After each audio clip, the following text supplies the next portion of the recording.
নমস্কাৰ বন্ধুসকল, ৰজা ৰাণীৰ ধাৰাবাহিকখনৰ যোৱাটো খণ্ডত আপোনালোকে দেখিছে যে অচি বিক্ৰমজিৎ আৰু চৌধুৰীয়ে বিকাশক পিছা কৰোঁতে বিকাশে দেখা পায় যাবলগীয়া জেগাডোখৰত নগৈ ঘূৰি আহে। ইফালে আকৌ দ্বিতীয়ে বিকাশে বৈষ্ণৱীক লুকুৱাই ৰাখিছে বুলি অচিজনক কোৱা অচি বিক্ৰমজিতে বৈষ্ণৱীক ঘূৰাই অনাৰ দায়িত্ব নিজে লৈছে বুলি কৈ নিজে হিৰগিৰি নেদেখাবলৈ ডেটিক গালি পাৰিব।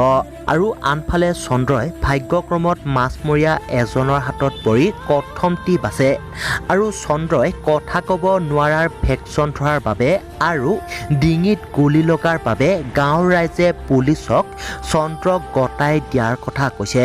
এতিয়া বাৰু চন্দ্ৰই ইয়াৰ পৰাও পলাবলগীয়া হ'ব নেকি? গতিকে এই সকলোবোৰ জানিবলৈ চাওক ৰজা ৰাণী ধাৰাবাহিকখনৰ আজিৰ সম্পূৰ্ণ কণ্টেক্ট।